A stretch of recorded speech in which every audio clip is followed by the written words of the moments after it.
Thanksgiving, which was really nice to just drive about 3 minutes and be somewhere. I was just laughing. So Brent I have not had the chance to have a physical copy of this yet. I read it online, but a friend of mine, she's a her mom is a DeWalter. And so we got talking about the history of Carver and all of this stuff, and we pulled this book up because she was like, oh, I have a history of Carver, you need to read it. And I was like, well, is it this one that I already read online? And she's like, no, it's much shorter. So, the first one? So I think probably the first, the Lucy Hartley one. But we started going through the index of people, and it was hilarious. She was like, oh, so-and-so and so-and-so and so-and-so. And it turns out that Barb Swanson was her Girl Scout troop leader. Oh, funny. That's hilarious. Barb was my sponsor when I joined the Lions. So. Oh, was she? Yeah. Okay. Yeah. Barb and Daryl. Daryl, who has never not lived on 4th Street. Daryl? Even when he didn't live in town, the farm was on 4th Street. So his entire life, he has never not lived on 4th Street. Go Mark. I did have to go down on the Sunday before Thanksgiving to help my sister make the turkey. Oh, did you find it? Okay, I just grabbed my fingers real quick.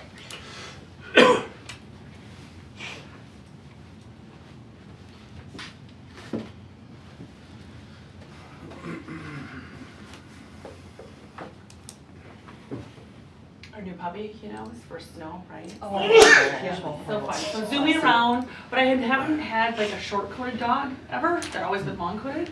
So then the other night when it started to get a little bit deeper and a little bit colder out, he like literally like stepped into it and he was like, yeah, I don't actually think so. No, I'm just gonna go right here. All right, it is 5:30. I will call this work session for Monday, December 1st to order. First, we have the mobile app review. It's good. I'm excited about this. Same. I am also excited about this. And technology's working for me, so my Careful. Careful. Dropping. I am so excited now. As part of the strategic initiative, communications with the residents and citizens of Carver is a priority. And one of the tasks was to research a mobile app. After quite a bit of deep diving, I came across this InfoGrove company. It was really kind of tricky to find a mobile app that was kind of what we're looking for as opposed to like a C-click fix, or what they in the industry also call a 311 mobile app. So Brent and I sat in on a demonstration of this and felt very good about the offerings that they had and how easily it'll mirror with our website. So the company is called 14 Oranges, and it's a Canadian software company that focuses on mobile and web application development. The product is the InfoGrove. It's a mobile-first community engagement product. And they have Web CMS, which is content management system, and then they create these native mobile apps. And a native mobile app, I had to get clarification on that, is it's an app that's actually created for Android and iOS. And it's installed directly onto the user's phone. People have Androids? Yeah. More people do. Yeah, right? Sure do. We're a house divided. So InfoGrove, I'll go into a little bit more detail, but they have modules that are kind of like building blocks, so you can kind of pick and choose which ones work for you. You can have them create custom modules for you, and then there's many third-party integrations as well. So some of the features is customization, and with that would be like making it look like Carver, so including our colors and our logo and things like that is what that means. And then the next one down is high quality user experience. So it's native technologies like I touched on. They make sure that they're ADA compliant, things like that. Rapid deployment is something that they talk about. And I'll get into this again in another slide, but it's about a 6-week process from start to finish. And then there's multiple layouts and languages that can be incorporated. It's easily managed on the back end. And then there's new modules and features that come out. I have a question, and I don't know who, Dave, I don't know. So are there new accessibility standards for online that are coming in the state of Minnesota in 2026 that are required? I know for the U of M where I work, we have to do some special things coming up in 2026. So the only reason I'm asking is if it is a Canadian company, are we making sure that if there is something in Minnesota that is coming for 2026 for compliance on websites and things like that, that they're able to match that? So I picture, like, it drives off of our website, and our website is from Civic Plus, and they're very focused on the ADA compliance, so it's kind of like an overlay to the website, so it a lot of times directs people to the website. It's a good question I could ask because, Just check on that. I thought it was like a state mandate. Maybe it's just a U of M thing, but for some reason I was thinking it was bigger than that. So I can also check too to see if. I think there's something coming, but I think for cities of our size, we have a little bit longer than 2026. Okay. Well, our website is ADA compliant. Okay. I just, like I said, I thought there was something new that's coming along and making it, if it's a Canadian company, that we can make sure that those are all married together. Right. So these are some samples. I have all of these downloaded onto my phone. You can go to these cities, so I can tell you what's happening in Barry, Indiana, and but just some examples of what it could look like on someone's phone when they actually open the app. So I envision like the City of Carver logo, and as you can see, there's different options for, like, the big question mark or a calendar or a to-do list, etc. So they put together a concept demonstration, which was really cool, in my opinion. It kind of helped me see it. I do much better when I can actually see things in action. So I've highlighted, here it shows Info Grove. It would show City of Carver if we actually move forward with this company. And then when you click on it, this is what it shows. Sylvain is the person that demonstrated it for us, and he kind of looked at our website and identified what might be our prime areas that we would want to include. So he just used these as samples, but as you can see, like, the city council page has 6 different updates since I had last opened it. There were 2 meetings and events. There's a direct link to our online payments, our website, report a concern, etc. So if we dig just a little bit deeper into that. Sorry, I missed maybe what you said there. So does the app then say Info Grove, or can it say City of Carver? There's 2 different options, so I'll get into the pricing a little bit. Okay. For a little bit more, it can say City of Carver with our logo. Okay. Which, if you look at these options here, these cities and organizations chose to go with the more specific. So yes, we can have it customized. And the feedback I received is that our website's in really good spot, and they can take a lot of the information from there, so the development side wouldn't be much for them to take. The images are in good format and things like that. So if we click on the city council page, you can click on members, city council agenda guides, rundowns, a direct link to watch the meetings, our strategic action plan. So we have the ability to drive all of this, but again, Sylvain just took it from the what he thought might be important to us, and it was easily laid out on the website to direct this into a demonstration. And that's an example. We could add, like, report a concern and kind of whatever we wanted to those little circular icons. Yes, and so the next, I'll go into that. Here's meetings and events, so here's a format for that, and then I clicked on, fall yard and garden organic waste event. So when you click on it, it gives you a Google map and details about the event. Online payments is an example there. And then report a concern. They have that with the Info Grove logo on there, just because it was a concept demonstration, but we could have that into the City of Carver. Oh, okay. So he can do good question. So either they can do it directly to our website, link it directly to our website, so it's all entered on there, or they can build this interface in between, and then to our website as well. And I just highlighted a couple of the options out there. So there's a base setup fee. And that's a one-time setup fee, so the fully branded would include the City of Carver logo. And that's $7,900. If we, off to the right, it shows a co-branded, which is $6,200. But the InfoGrove logo is what would be on the actual app, not the City of Carver logo, when you go into the app itself. Are those numbers annual? Just a one-time. Oh, okay. Yep. And then you have an annual subscription fee. So there's 3 different levels. I think the $2,195 a year would be the best for us. We can definitely switch between the different options from year to year as well. He said some people start at gold and then move down, or you know, there's some adjustments that can be made. But at the silver level module, there's some questionnaires that can be used for campaigns, voting, surveys, polls if we wanted. And then they also have some enhanced forms that we could use. And then the biggest thing is the synchronization. So it's like things with the calendar and contents and business directory.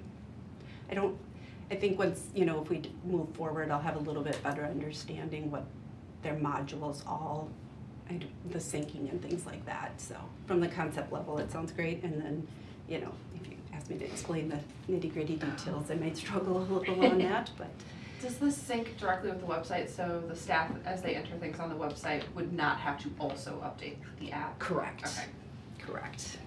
Are the 4 examples that you used earlier, Mountain View County, the clerk, Fulton Cares, are those all silver, or was it silver level? They're the websites? fully branded option. I'm not sure. It's a really good question. What their subscription level is? Mhm.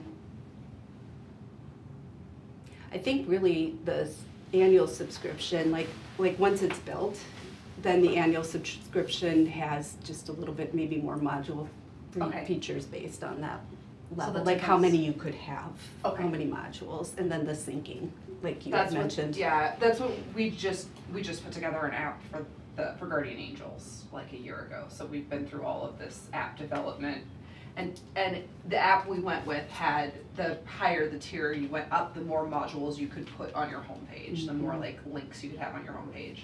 And so it's a balance between, you know, how clickable do you want it to be versus how much are you willing to pay for that. And it didn't, and I don't know about InfoGrove, but it didn't, you have a silver package, so you can't have this module.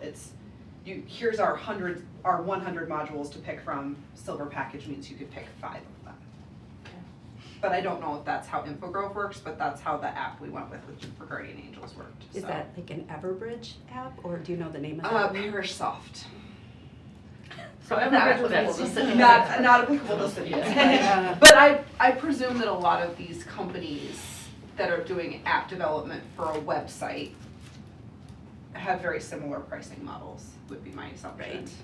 So that, and Everbridge was my next question. So because the county for Everbridge, like if there's a snowstorm, it, you know, it comes across my phone for an alert.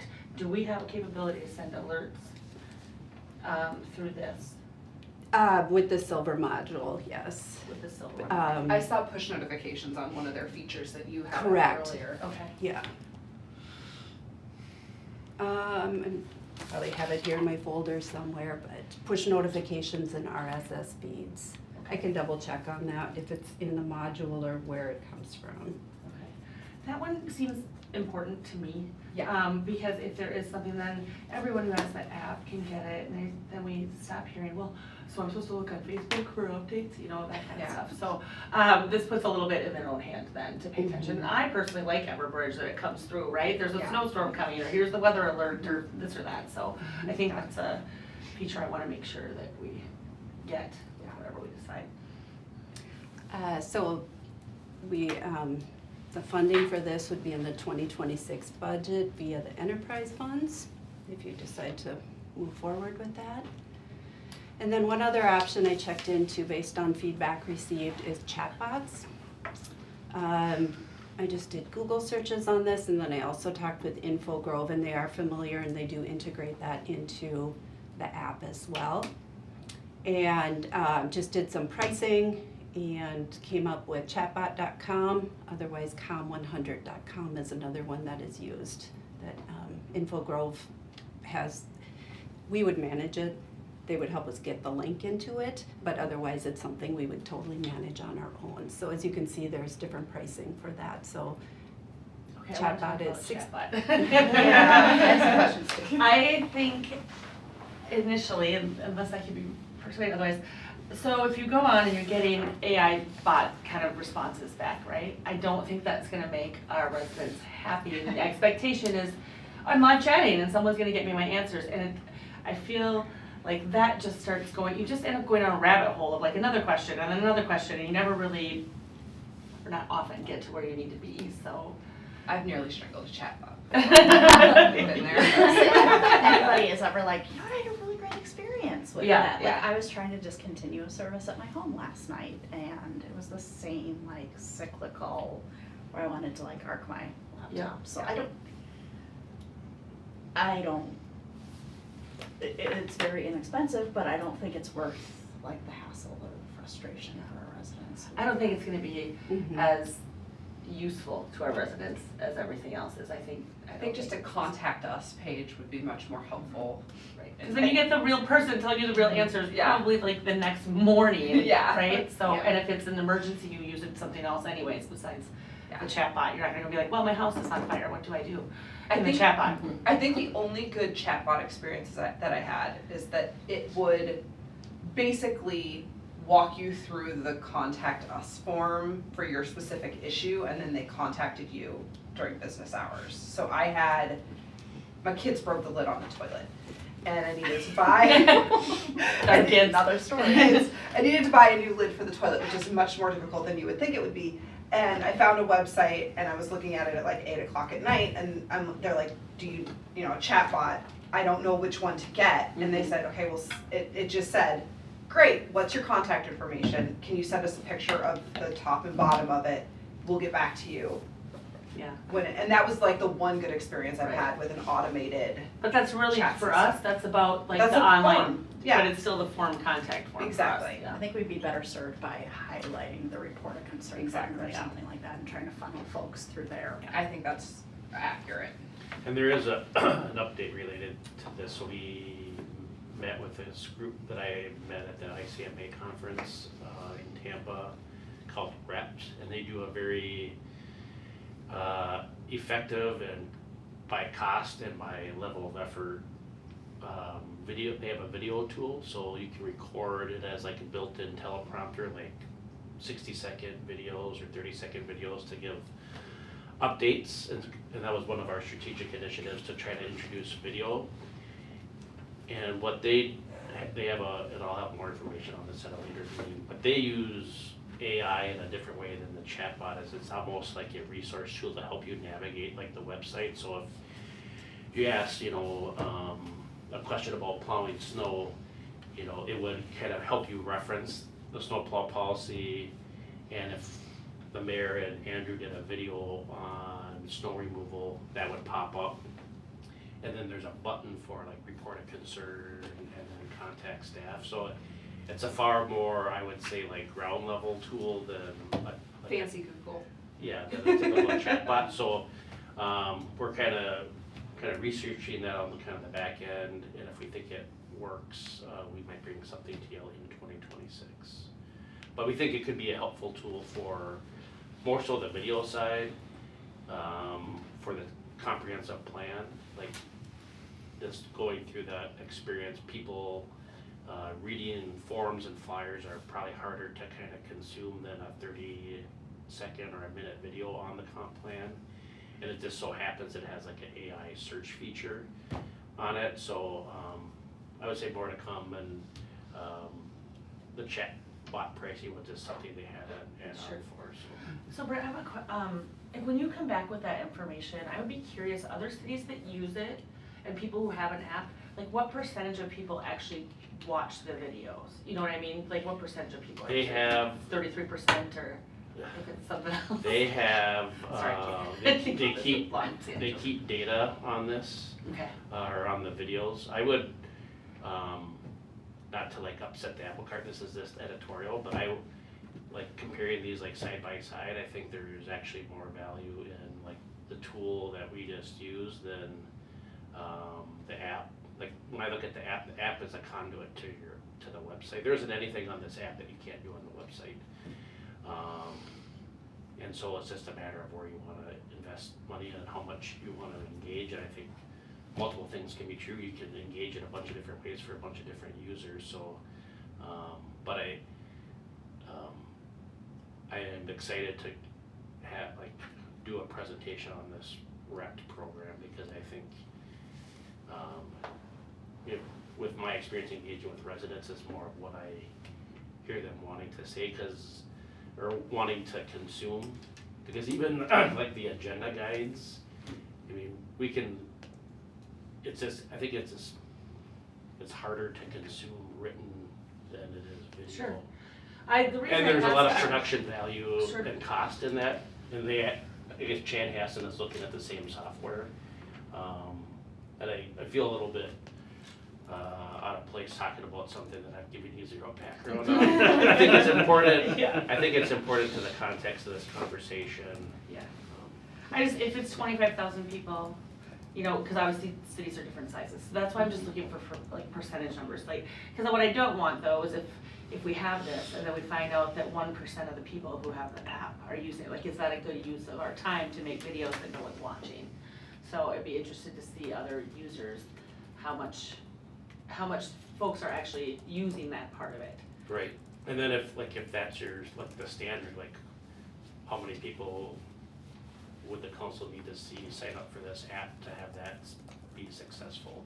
Yeah, I have no idea. So This is the first I've heard, I couldn't tell you. No, I was talking Yeah. about like this app, if you had 20 people sign up for the app in 2026, for this Yeah. app, the Info Grove, would you see that as a success? Or like, what's the number? Mhm. And I'm not asking you to come up with the answer, I'm Good, just, we don't have it. I'm just saying, like, the same theory would hold true on the app or this video Yeah. piece, is how many people are actually using it.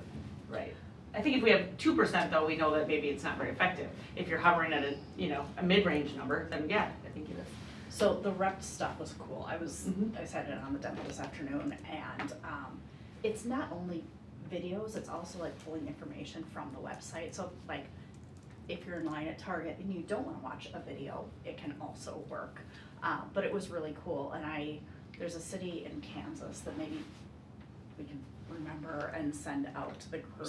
but- Andover, Andover, Kansas.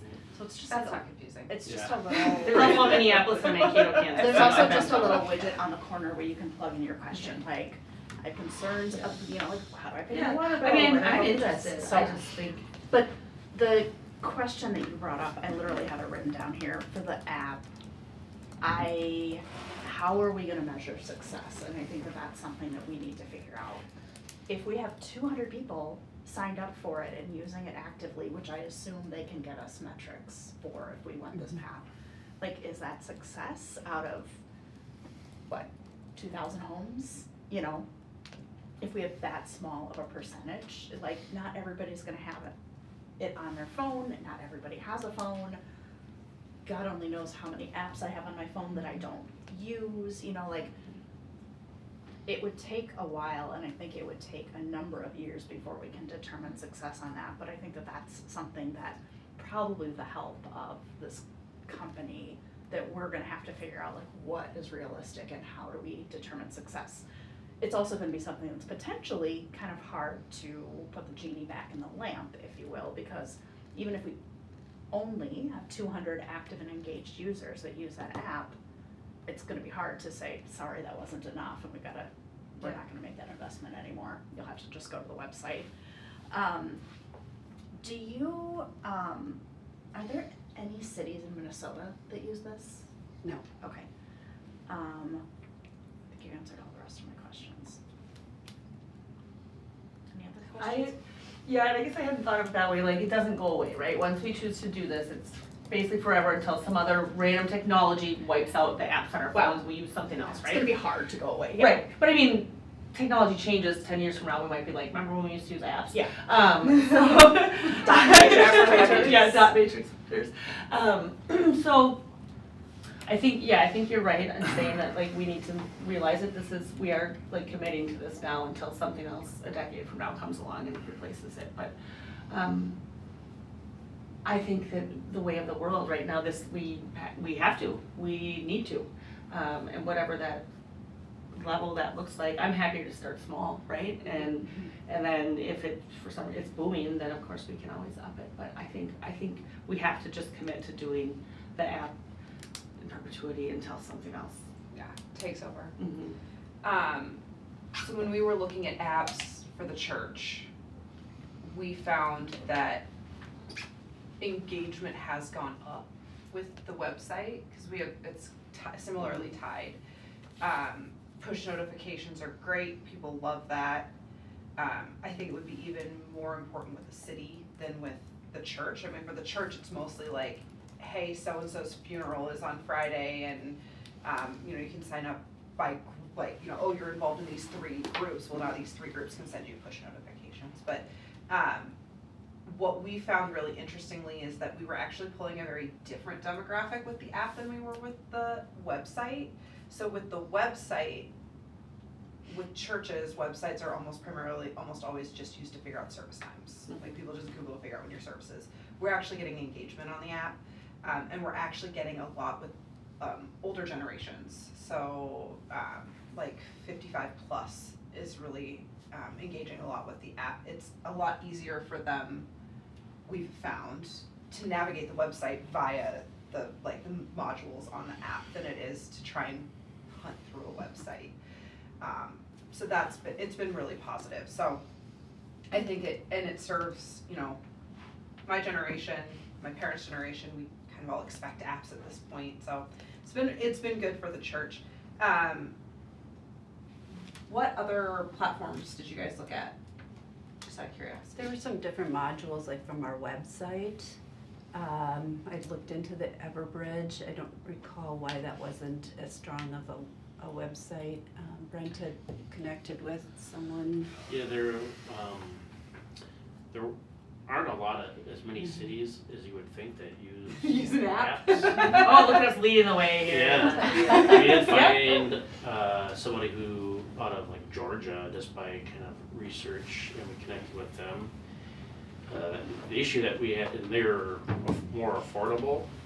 The issue is just one person, and Yeah. they did 2 or 3 cities down in Georgia, and so our concern was if that person decides not to keep doing this as their kind of side hustle, then we have no one to maintain this, where InfraGrove at least has a demonstration throughout.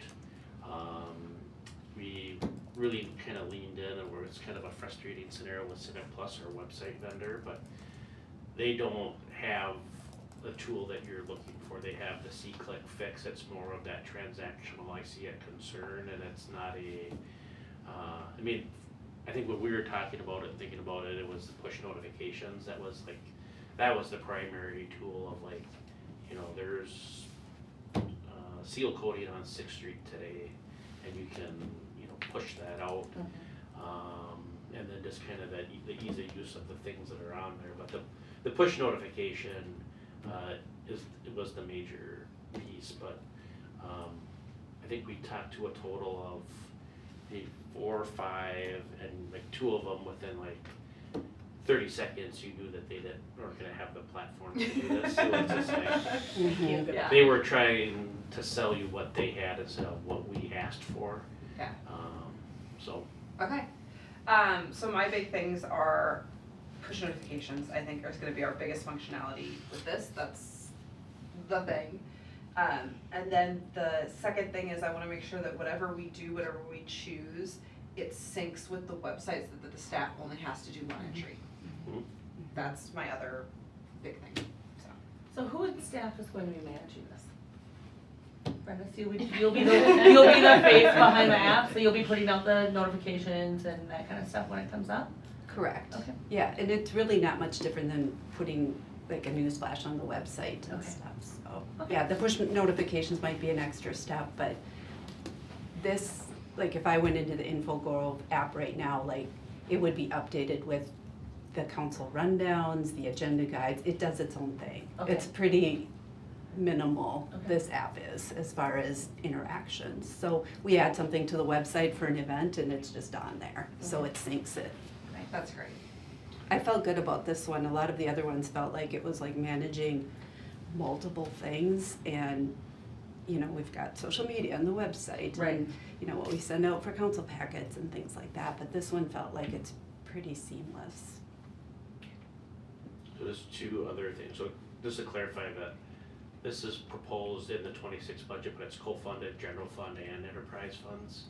And then two, you know, upon adoption of the budget, you know, we're talking about roughly like in that neighborhood of 15,000. So this wouldn't go to the council. So if you support it, we would move forward in January. So we're kind of check in, like, do you want to move forward with this pending the budget adoption, or do you want to think about it? Do you want to delay till middle of the year? Kind of where's your comfort level? How do you want to see this executed? I'm okay with it. Kayla, what you said about it kind of it turning into more of a tool for making the website easier to navigate resonated with me. Do I think we need an app? It's probably not in the top, 10 of my list of what the city needs. But I think that like looking at it through that lens, there's a huge benefit to that, because I think all of us sitting around the table here can probably navigate the website better than most, but like, can Zach find what he needs? Maybe, maybe not.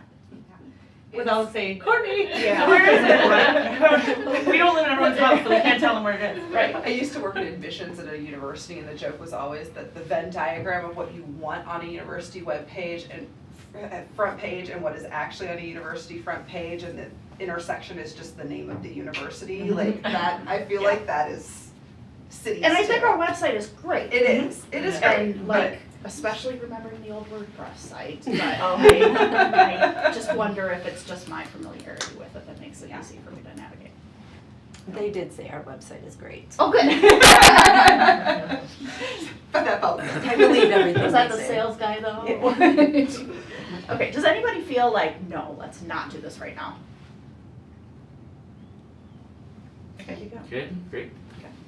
Right? Do we need to talk about are we going silver here, and we're gonna go with, because we've got different pricing up here. So we've got enhanced fully branded, we have co-branded, we have fully branded. We're gonna, I guess our recommendation is to do the fully branded disc Carver and then the silver, so. And you said that, I'm sorry, that top one is just the one-time fee, right? Correct. Okay.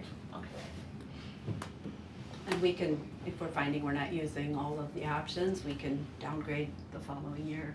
To the bronze. Mm-hmm. So the annual cost, just after the one time, is like $2,200. Correct, and then there is just a little bit of pricing on yeah. the, Just to stay Having it app listed on the library. app. yeah, store, yeah. I have a slide for that, but Okay. you know, the app and like Google is like a one-time fee. Yep. It's $100 a year for Apple. Okay, and then just confirming it's a free app. Correct, Okay, correct. great. All right, maybe you can take some of those apps off your phone now. Thank you, Brenda. Thanks, Brenda.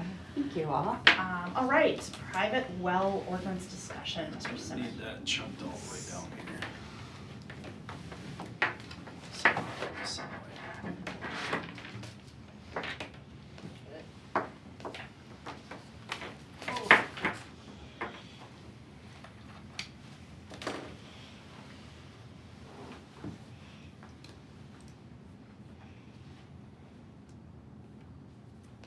All right, good evening, everyone. Thank you.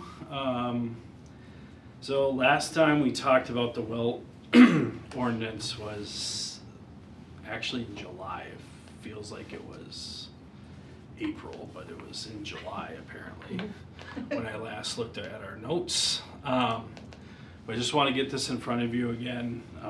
After the conversation last time, it was just kind of, we've learned some new things since that conversation, and now we kind of pulled other examples from other cities on kind of how they're handling this issue. So kind of the purpose of this ordinance is to protect groundwater quantity and quality long term.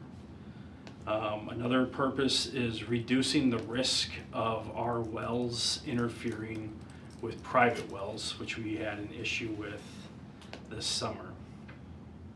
And then the third is just reduce potential of cross-contamination. So that would be if someone has a private well, hooks it up to their house, and that house is still hooked up to our system, there's a potential of that contamination of our system, which we don't want.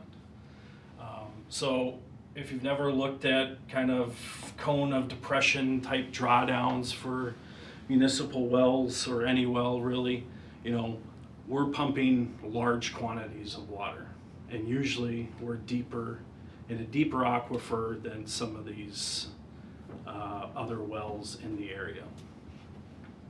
That doesn't mean if we're in a deeper aquifer, it doesn't mean that the aquifer above is not connected to the aquifer below through a fracture or a fault or anything like that. So the more we pump, that water gets drawn down in the area. So if their pump is outside of that cone of depression where we pump that water down, their well runs dry, and we're on the hook to fix it. And that is what happened this summer. And fortunately, in that case, we were able to hook that gentleman up to city water since it ran right in front of his house. Some other times we won't be so lucky on that. Andrew, would you mind just kind of digging into that detail, like where it was? Yeah, so it was well 6 was one of our newest wells. And that was one of the wells that we were going through a permitting process through the Minnesota DNR that took, I don't know, a year and a half or so. And through that permitting process, the DNR actually identified, I think, 5 or 6 wells within the area that had potential for us to draw them down and interfere with their private wells. Well, this one wasn't one of those wells. For whatever reason, it wasn't documented on the DNR's or the Department of Health's website of where these wells exist. But he had a well, his well stopped working after we pumped well 6 for like a month straight, because that was one of the only wells that we had in operation this summer. Where's well 6 there? Well 6 is, I want to say, By Tamarack? yeah, Meridian. Tamarack, is that the road or is? Meridian Fields. Yeah, is that Meridian Curve that goes around? The flag houses. I was just gonna say, Flag Flag House. House. That sounds Okay. like the Flag House. Okay. But that, I mean, that was like a few thousand feet away from our well, so that's, you know, how far that drawdown can occur.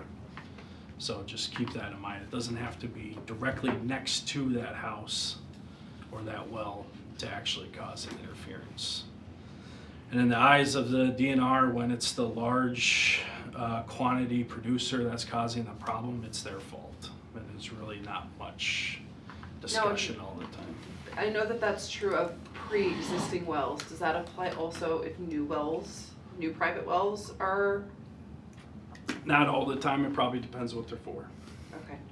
If it's providing domestic water for a household, their That's number DNR one. prioritizes it. It's significant from the emphasis of if you are a large user and you cause that domestic well to fail or be drawn down to the point where it can't provide water to a household, they're gonna say always, you gotta make it work. You've gotta pay for either you dig their well deeper. In this case, it was nice. We had really close access to city water. We can just connect.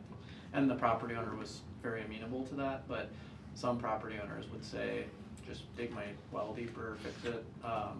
I don't want to be hooked up to city water. That's even if the city well predates the private, It can be, yeah, okay. right. And keep in mind that obviously as we are a municipality that provides treated water, there aren't gonna be a lot of domestic wells providing household water for homes in Carver. Now, there are outliers, right? Yeah. That's just the case because it's normal as cities grow for areas that are in the township and they get annexed, and historically been well for those to be out there.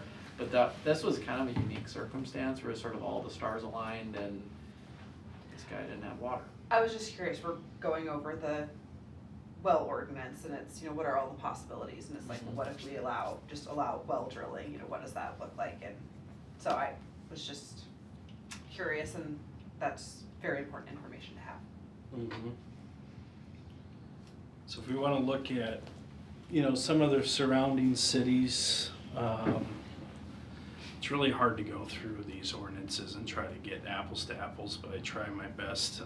You know, Laconia, the private wells may be maintained, but no cross connection. If the well fails, new well can be drilled. Well must be sealed. You know, Chaska, no new private wells to better regulate the withdrawal of water from the metro area aquifers. Existing wells may continue for irrigation purposes only. Jordan actually has like a cross connection inspection annually, which would be a lot of heavy lifting as well. Medina has no private wells where the city water supply is available except irrigation wells installed to supplement stormwater ponds and private water supply wells used solely as a part of a heating and cooling system. Chan, no new private wells upon failure of connection to municipal system shall be required. So that's kind of the similar theme. Corcoran, all new properties must be connected to the city services. Existing properties are mandated to connect after, 10 years of availability. So that's kind of a common theme in some of the growing cities. Once that water pipe gets to a certain distance of that property that's now within the city, they have a certain time to connect. Corcoran is probably a little different than the city of Carver, where Corcoran, has a lot of like township characteristics, but it's one city. Like there's no township anymore. Like we have the township around us. Corcoran is all one city.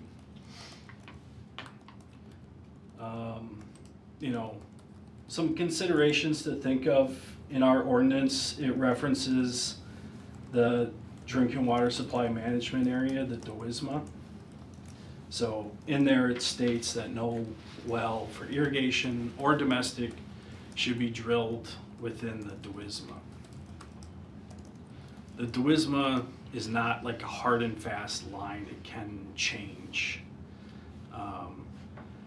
Specifically, our well 1 is a Mount Simon Formation well, which is the deepest aquifer that is generally available in the metro area. Now, if well 1 were to fail, it'd be very unlikely that the DNR would allow us to drill another well in that aquifer, because that aquifer is kind of like in a protected status, because the DNR doesn't want municipalities drilling past usable water basically to get down to the oldest water. So typically the deeper the well, the deeper the aquifer, the older the water, the more clean it is. The recharge rates take longer, so things of that nature. But if well 1 were to fail, it'd be very unlikely that we would get permitted for another Mount Simon well, which would drastically change the DWSMA, because that recharge area would get bigger because it's not as deep. So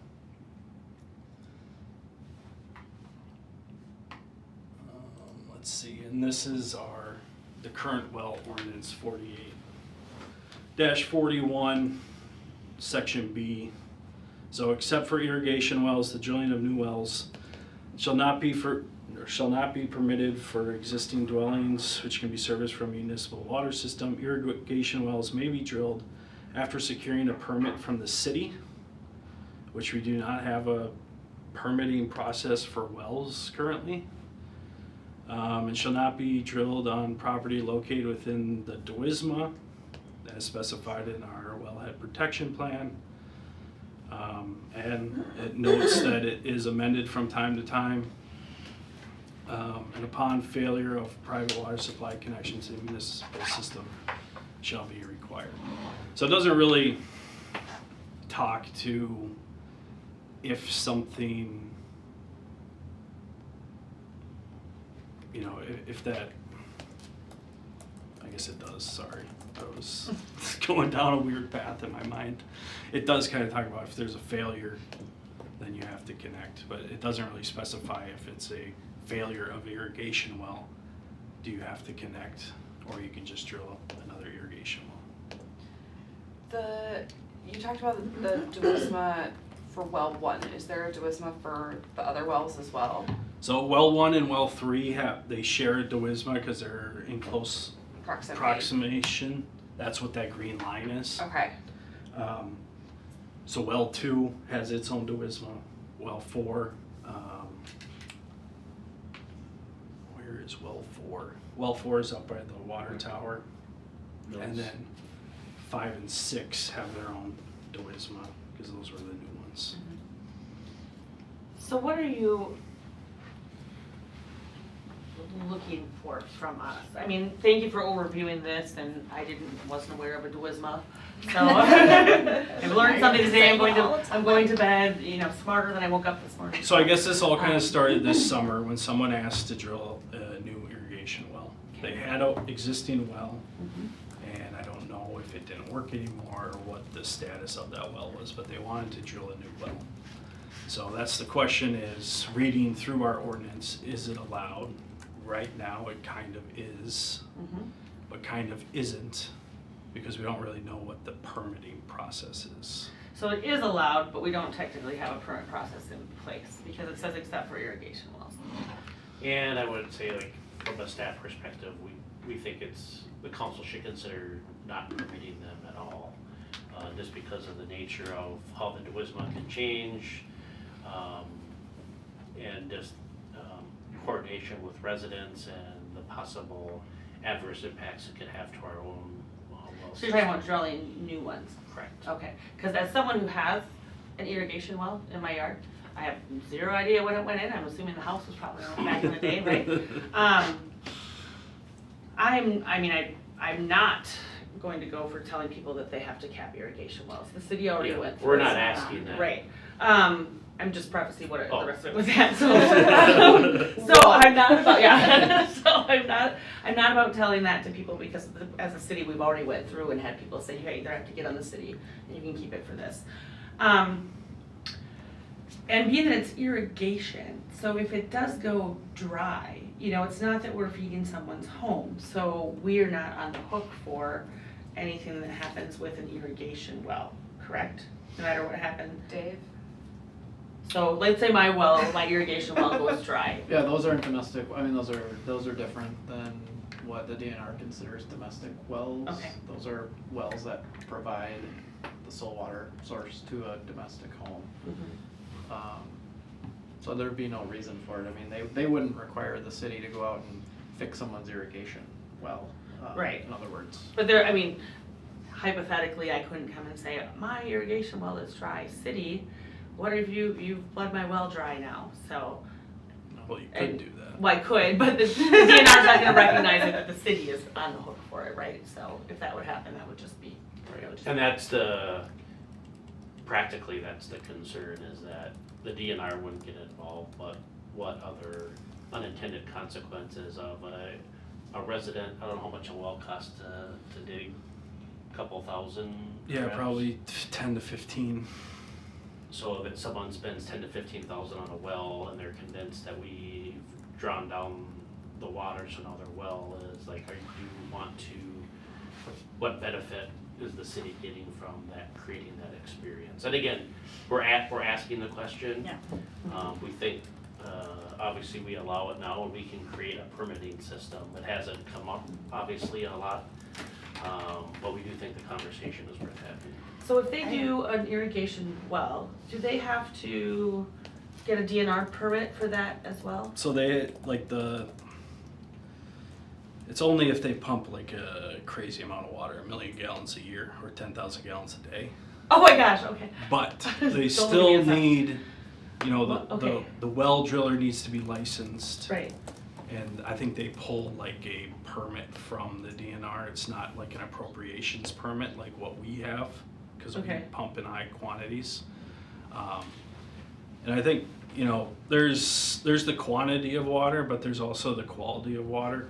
And the more holes we poke into the aquifers, the more potential there is for contamination, because those are direct conduits for pollution. If someone doesn't know what they're doing, or But a well driller, a God licensed well forbid, driller. well, God Get it forbid going. you have a well at your house that hasn't been used in 20 years, you don't know what it is, it's just a hole in the ground and you start dumping chemicals down it, because that's happened in the past, then that has potential to contaminate everybody's drinking water. And the more holes there are in that aquifer, the more potential there is for that. I've never heard of such a thing. I don't even know how we get water down it, or chemicals down it. But besides the fact, with an irrigation well, for me, looking at it, the likelihood of this plethora of residents who are going to come in looking to put in an irrigation well is very low. Well drillers are licensed. They have to know what they're doing. Anything can go wrong. A street project can go wrong. Anything, I mean, the laws of nature, anything can happen. There's a percentage that can go wrong. I tend to err on the side of a little less government oversight if we are able. I think that the well ordinance, obviously it says except for this, we've got some good writing here. The permitting, obviously that at some point maybe we did, but that's fallen off. I think there's a way to write in here that the city is not liable if your well goes dry. If you choose to put in an irrigation well for $15,000, you are taking on the sole responsibility that you are gonna have water in it. And if it is dry, then the city is also exempt from being on the hook for it. To me, this is kind of the likelihood of it, I mean, we had one, right? We had one that happened and it was a domestic well that went into the house. It wasn't for irrigation. I think this is such a small percentage that anyone would even want to drill into, have an irrigation well at that cost. I mean, because the cost, if it's already not there, the cost effect ratio of putting in a $15,000 well to watering your yard, it's gonna take a lot of years to recoup. So I just think I think this is a little bit of mountain or molehills here. I think the ordinance can be cleaned up, and if someone wants to put in an irrigation well, go for it. You have to follow our policies, you have to follow whatever other policies are out there. And I just don't think that it's gonna be, I don't think there's gonna be this influx of hundreds of households who are gonna wanna put in an irrigation well.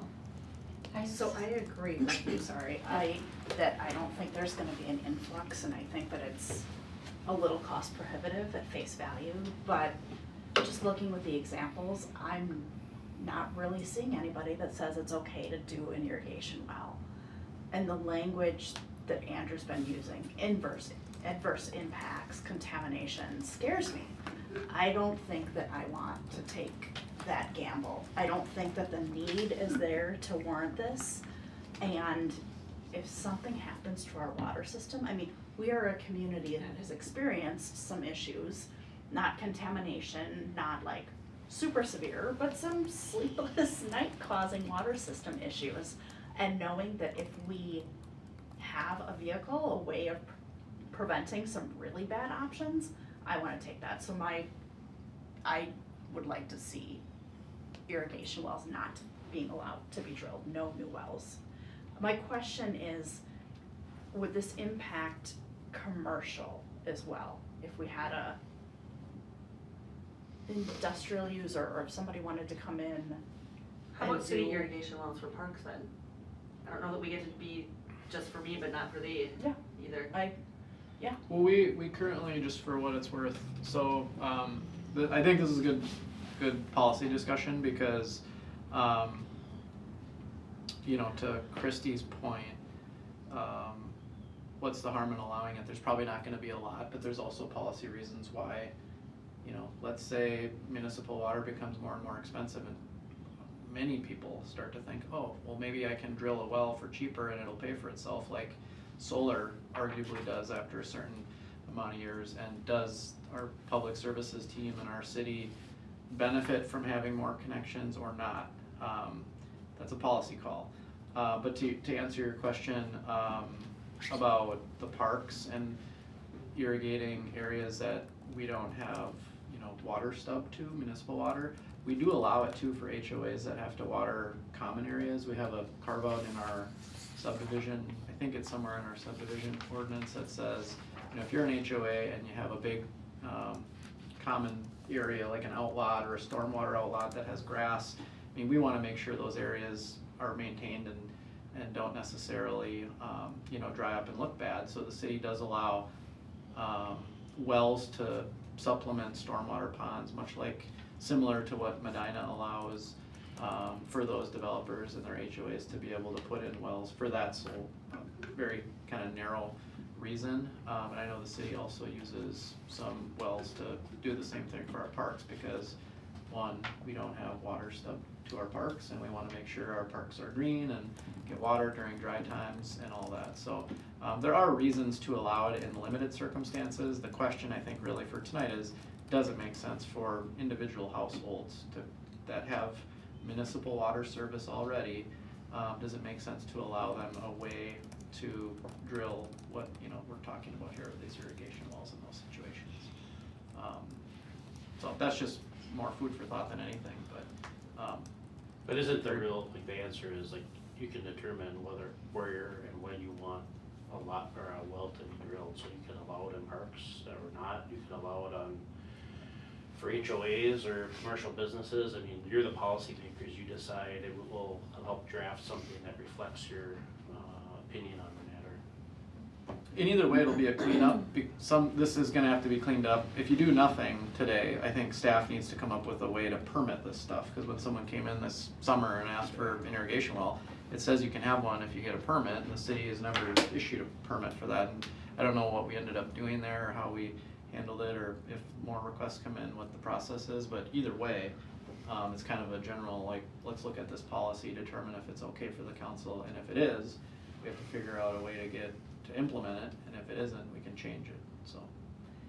Regardless, I'd like to see the language of that last sentence cleaned up so it's clear if that applies to both domestic water and irrigation wells. Because the way it's written now, it's a little. Yeah, and what you don't see here is, so that's 4841B, what you don't see Do here we define is- private well supply as? What you don't see is 4841A, C, D, E, F, G, which talk about, I mean, generally speaking, if you own a home and you're within 66 feet of the water system, you have to connect to municipal water. Yeah. For all the policy reasons that go along with that. That's no different. Most cities require that. Yeah. But there are different exceptions and different rules, and, you know, my guess is this section 4841 started as, you know, maybe A, B, and C, and then over time it just kind of morphs into its own thing. Every city's ordinances have their own life, and they turn into things based on amendments over time. It's hard to kind of determine how that all happened, but that whole section sort of dictates the rules around when you have to connect, when you have to transition from a private well to a city water supply, and everything in between. So, I would just say that and this is apropos of nothing right now, because this is supposed to be a policy discussion, but Aaron has been working really hard to make the city ordinances more readable and user-friendly, and having a clause like that is only gains clarity by referencing all of the other sections around it is tricky for usability. So that's a legal comment on. I agree with you on the last sentence, yeah. Sorry, comment. I do agree we need to update the wording. And then I don't have the whole context, so I'll go back and look at the A and C, D. But it would be helpful to know when they're talking about a new well or existing. Because when I first read this, that was confusing, but like I said, because I think the thing is, new wells are prohibited, but existing wells you can use. So just to clarify, is it new or existing? New wells are prohibited except for irrigation wells. That's a second note, but just like, what is it, is it a new or existing first? Then can we look at those city examples? I have some questions on that Medina. So I wonder if we do something like they're doing, where if you don't have it for heating and cooling, that wouldn't be such a high quantity or demand that you might see in a commercial district. And I'm also so curious to know which one I feel like we're trying to go close to what Chaska has, but maybe a little bit of Chaska and Medina. But Well, we can be what Carver is. Well, we're going to go close to like the examples of Chaska Medina.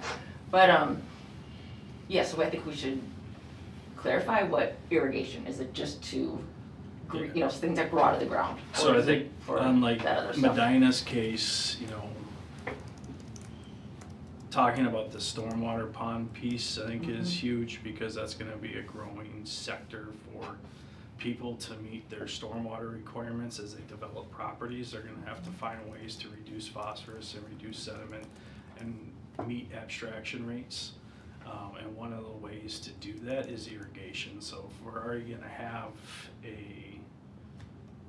have to meet all these requirements and we want our lawns to look nice and green, and we already have a pond that's collecting water, let's use that water, put it back on the grass.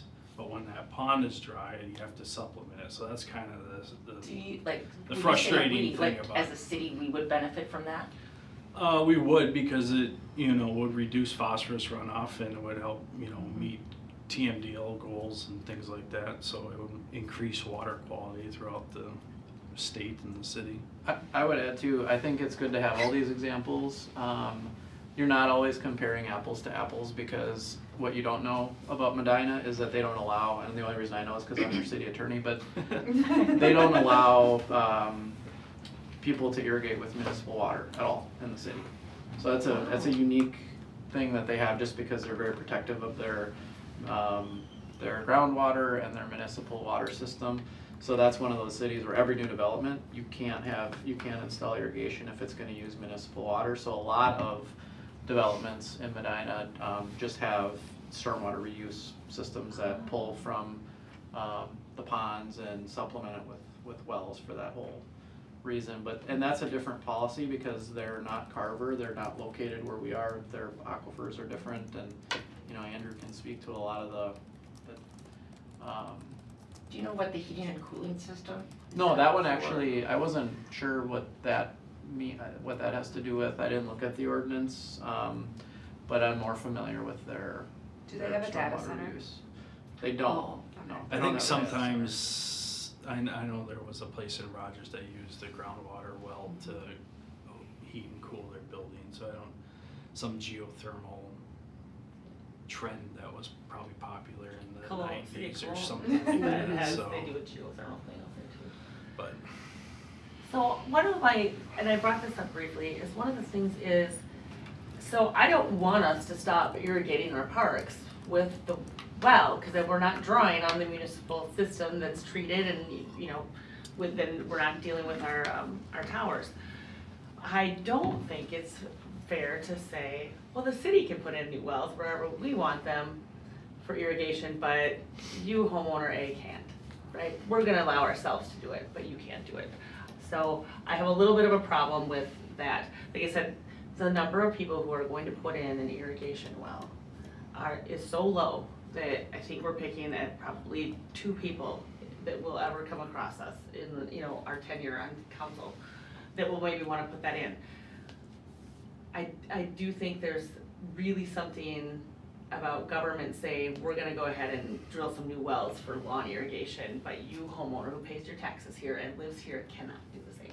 But I think the difference with that is when we put it in, we know what we're doing, we know the location, we get it figured out, versus like, if I drill a well, I could put it wherever I want, it could go as deep as I want it, as much as I wanna pay, right? There isn't that knowledge of what's going on. I wanna know that that's 100% fact though, because your well driller has to be licensed.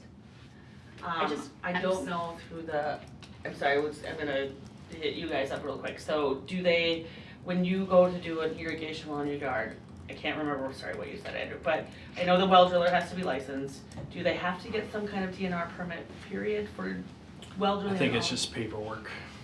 It's not really. Yeah, and I mean, the difference too here is that, let's keep in mind, like, the city parks don't necessarily have easy access to irrigate a huge field. I mean, this is a lot different than someone wanting to put an irrigation well on a residential parcel that has municipal water coming into the home, Mhm. right? So there's I don't necessarily think that's It is my argument, a and I will fair- go with it because. no, well, from a legal standpoint, Sure. there's clearly no difference, but and the city saying where you can use wells and where you can't.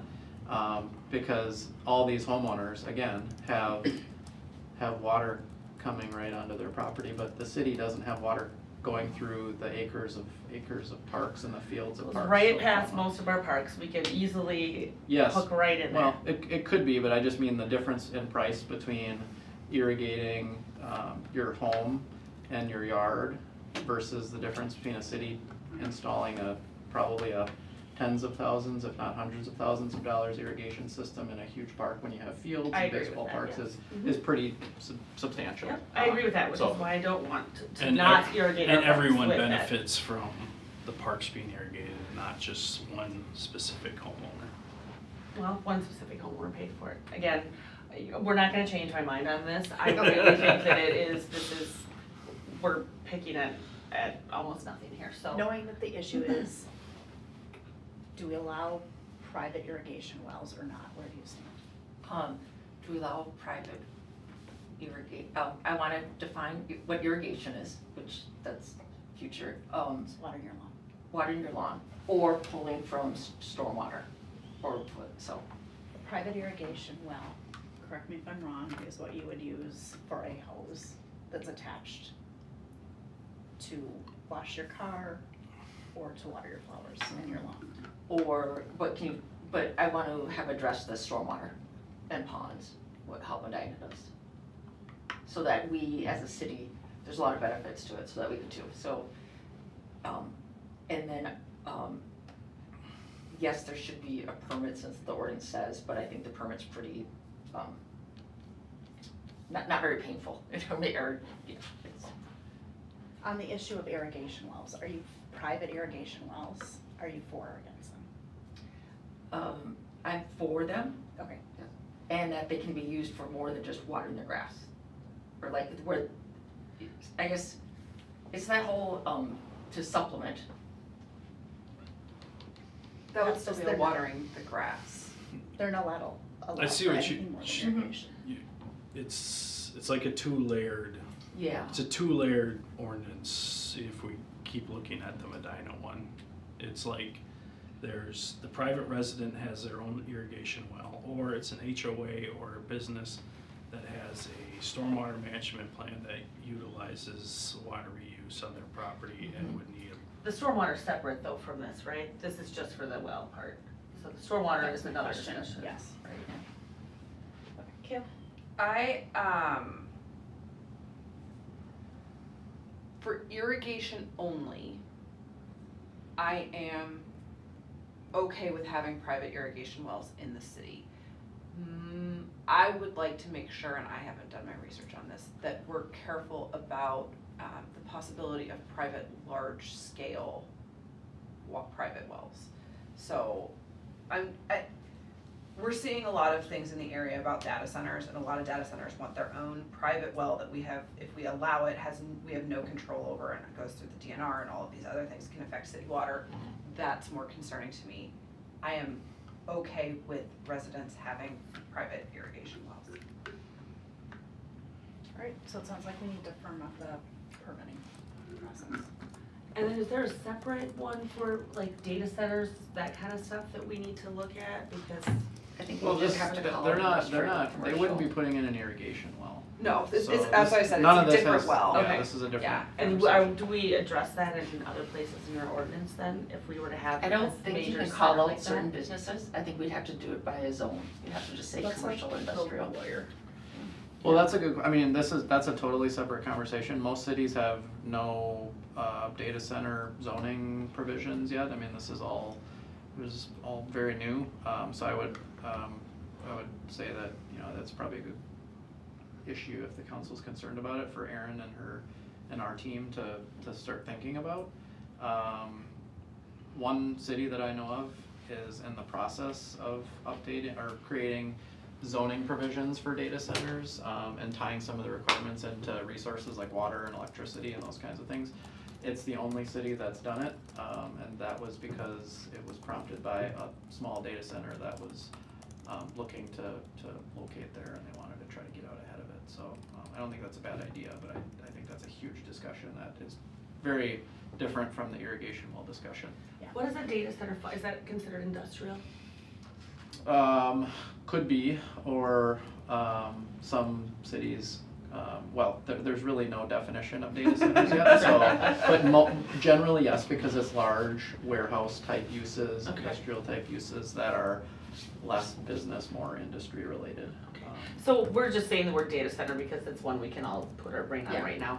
So when we're talking about whatever else might fall into that category, I don't know if we have any provisions on that for what's coming. Yeah, my concern would be, from my understanding from our last discussion, Dave was saying that as of right now, we don't have to worry about it because anything within the city, there's no, other than irrigation specific, we don't allow any private well drilling with the exception of irrigation in the city. So As long as you have municipal water, if you have access to municipal Exactly. water, that's true. So if And like, I don't think we have any land that's zoned industrial, business, commercial, that isn't within the water service area. Yeah. It would be an ag property, and before we would rezone it, we'd wanna make sure those things, Exactly. it's kind of a but I just, backwards way to get there, I just but wanna yes. make that clear, because not that I'm against that usage going forward, I just wanna make sure that if that usage ever comes up, we're prepared to have that discussion, because that can have a much bigger impact on the community, when it comes to those sorts of Yeah, things. as an aside, and realizing that it's a separate issue than the one that we're dealing with now,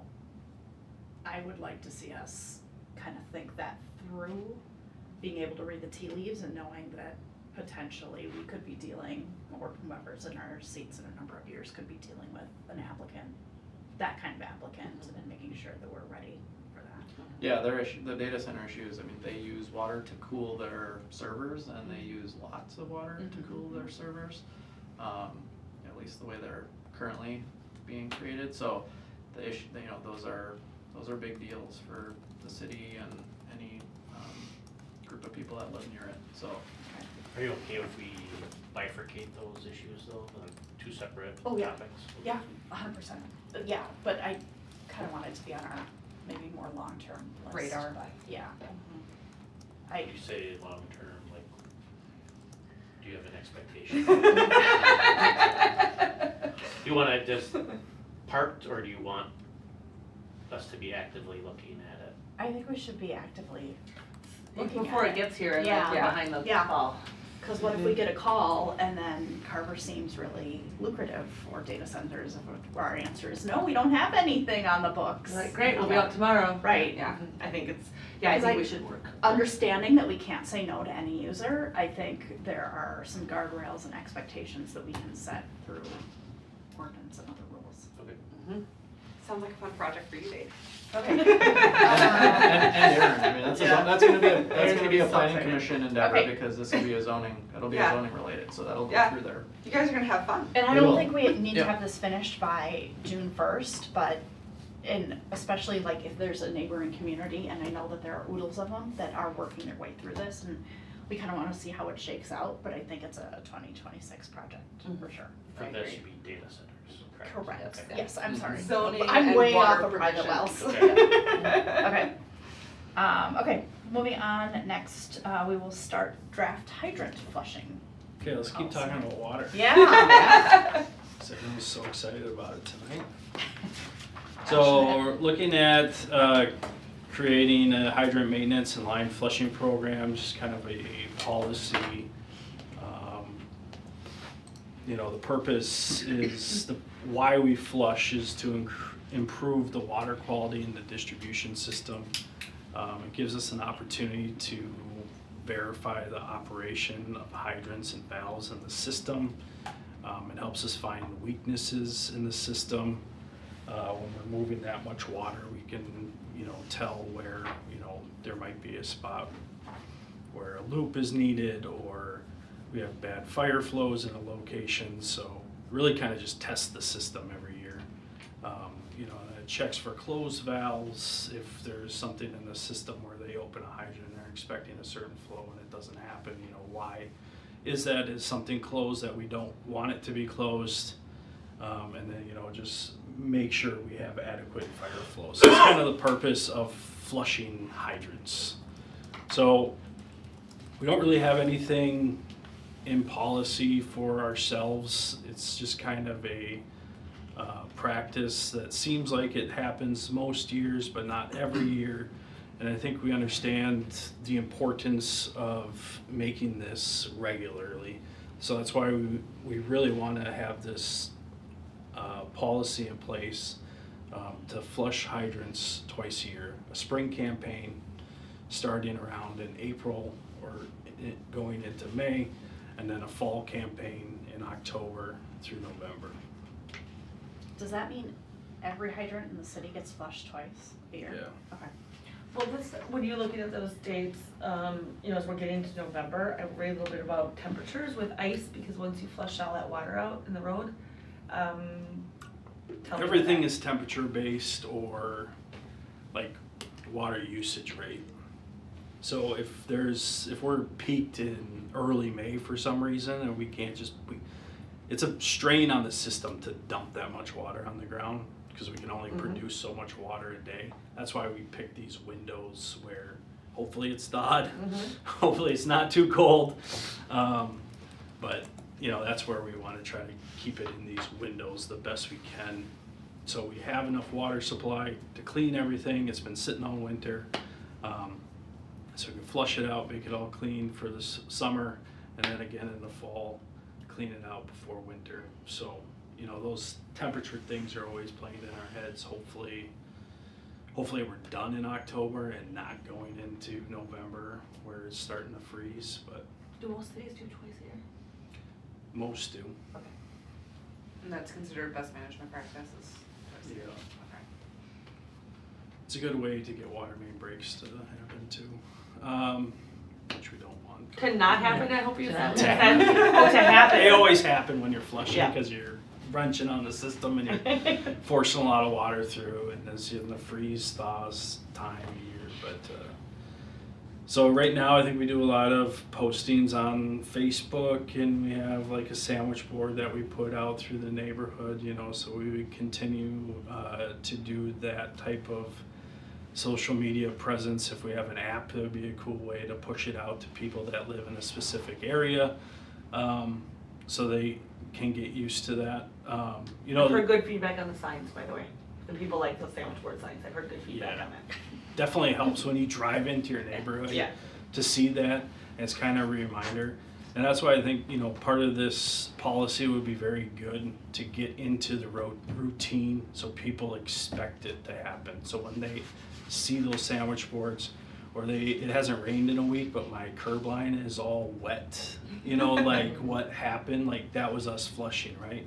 So that might drive some other decisions that they make in their homes to flush out their system maybe before they use it. So another aspect of this policy would be record keeping. We want to keep track of when we flushed it and if there was a problem with it, and keep track of it in our asset management. So if there is a hydrant, or, you know, there's probably going to be like 5 or 6 hydrants that need to be fixed, or valves that need to be replaced, so we can mark that on the map and get after that either during the summer or during the winter months when we're able to do it. You know, and then another big important thing is if there's a hydrant that doesn't work, you know, the Carver Fire Department knows about it. So we can tag those physically on the hydrant, but also let them know that it's not working. So if they pull up to it, they know. Some of the normal disruptions and issues that occur when we do flushing, everyone's heard of them and got complaints on my water's cloudy, you know, so we can provide best practices on how to avoid that. You know, if people notice us in their neighborhood, they probably shouldn't start washing a big load of laundry or stuff like that, because as that water gets stirred up, it's cleaning that pipe out of sediment that has been dropped in there. And if you use your water, you're gonna basically suck in a cloud of that murky water. So we want to try to avoid people to do that the best we can.